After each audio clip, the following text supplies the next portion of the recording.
Donc, je t'explique. Donc, quand tu arrives sur Trello, tu dois créer des tableaux. Donc, moi, j'ai créé un tableau où il y aura tous mes patrons et un autre pour mes projets couture. Je pense que je vais en faire un pour les tissus aussi. Je ne sais pas trop encore. Donc là, pour l'instant, c'est les patrons. Vu tout ce que j'ai, il faut que j'en ai beaucoup à faire. Donc, tu cliques dans ton dossier et en fait, à l'intérieur, tu as des sous-dossiers. Moi, j'ai rangé par créateur parce que c'est mon système que j'ai déjà chez moi et que je préfère. Mais sur Internet, j'ai vu que souvent les filles qui font ça, elles créent un sous-dossier, pas un sous-dossier jupe, pantalon, ainsi de suite en fait.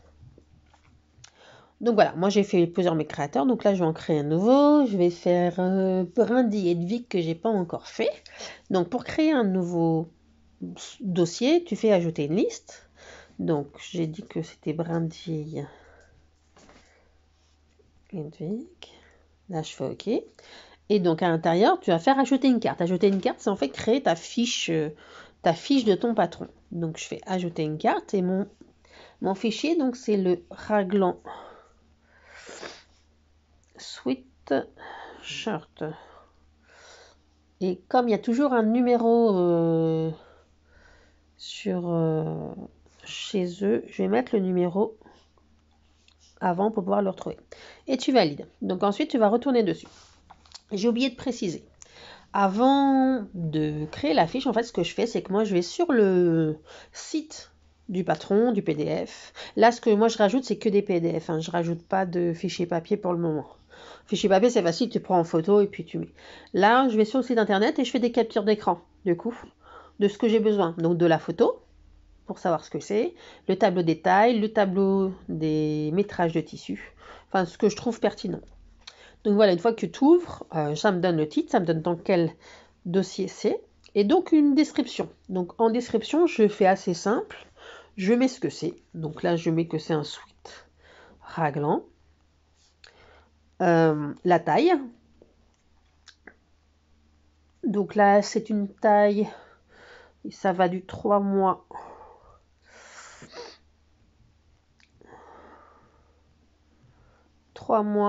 À... non, je vais pas faire comme ça. Leur taille, ça marche pas comme ça. Donc je vais mettre plutôt 62 cm à 118 cm. Voilà. Je mets le tissu, qu'est-ce qui est préconisé? Donc là, de la maille, donc jersey, sweat, borcotte. Je fais vraiment ce que j'ai déjà fait, du succinct. Ensuite, je vais mettre quelle taille j'ai patronné sur ce patron aussi, que j'ai déjà moi fait. Pardon. Donc là, sur celle-là, j'ai déjà fait la taille 96 et la taille 104 cm.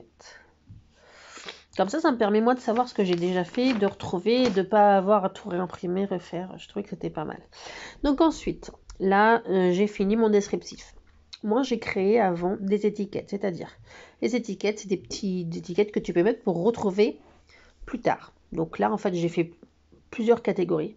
Bon, il n'y a pas beaucoup de couleurs. C'est le seul problème que je reproche, c'est qu'il y a souvent les mêmes couleurs qui reviennent, mais bon. Je te montrerai à quoi ça sert en fait ces étiquettes. Donc par exemple, moi c'est un sweat pour un garçon, mais c'est aussi pour fille. C'est unisexe. Et voilà. Et ensuite, pièce jointe. Donc comme je te le disais juste avant, moi j'ai fait des captures d'écran de ce que c'était. Donc voilà, une capture d'écran et une autre. Voilà, donc en fait, j'ai rajouté le tableau des tailles. Hop là. Il ne veut pas quitter, non, il ne veut pas. Et la photo, enfin ce que c'est du coup. Et ça va se mettre ici en couverture. Donc quand je vais quitter, je vais retrouver la photo. Et la dernière astuce, que je trouve juste formidable, c'est qu'en fait tu peux joindre directement ton PDF dans cette fiche. Donc il suffit que je fasse... Bon là je ne l'ai pas sur le téléphone, mais bon voilà, si tu as Dropbox ou tu as Google Drive, tu peux très bien le mettre, il n'y a pas de souci. Moi du coup, comme tout est sur mon disque dur, il faut que je passe sur le PC, mais c'est pas grave. Et du coup, tu peux rajouter tous tes PDF directement dans la fiche. Donc ça te fait un gain de temps, mais incroyable. Et tout est rangé. Et fini les disques durs qui plantent. Enfin, je trouve ça, c'est génial. Donc voilà. Et là, donc, tu as créé. Et en fait, donc, comme je te disais tout à l'heure, les petites étiquettes là que j'ai mis, par exemple, si je veux retrouver tous mes pantalons, j'ai qu'à taper pantalon, j'aurai tous mes pantalons. Si je veux, bon là, j'ai pas mis de, par exemple, les sweats. Si je veux tous les sweats, voilà, j'aurai toute la liste de sweats. Et pour ça, je trouve que c'est juste génial. Donc, j'espère que ça t'a aidé. N'hésite pas surtout à m'envoyer un message s'il y a des choses que tu piges pas. Mais franchement, je trouve ça très très bien. Et donc, du téléphone ou du PC, ça marche vraiment très très bien.